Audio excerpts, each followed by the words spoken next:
আজ বানাবো চই ঝাল গন্ধরাজ লেবুর মটন কষা। তার জন্য 1 কিলো চিকেনটাকে ধুয়ে পরিষ্কার করে জল ঝরিয়ে রেখেছি। এখন গোটা গরম মশলা, গোলমরিচ, সামান্য নুন দিয়ে একটা সিটি দিয়ে আমি নামিয়ে নেব প্রেশার কুকারটা। এখন আমি শিলবাটাইতে সমস্ত মশলা আমি করে নেব মাংসের জন্য।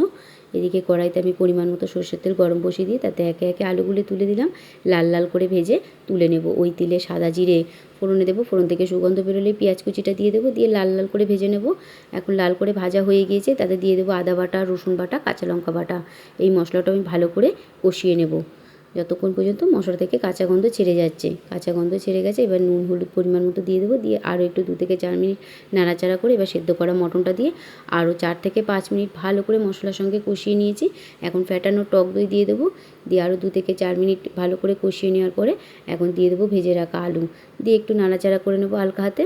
নিয়ে এবার দিয়ে দেবো তাতে গোটা রসুন, গোটা পেঁয়াজ, চই ঝাল দিয়ে আর মটন সেদ্ধ করা জলটা দিয়ে দেবো, দিয়ে আরও একটু 2 থেকে 4 মিনিট কষানোর পরে আমি দিয়ে দেবো গরম মশলা আর জিরে বাটা, দিয়ে ভালো করে পরিমাণ মতো জল দিয়ে আমি সেদ্ধ হতে দেবো।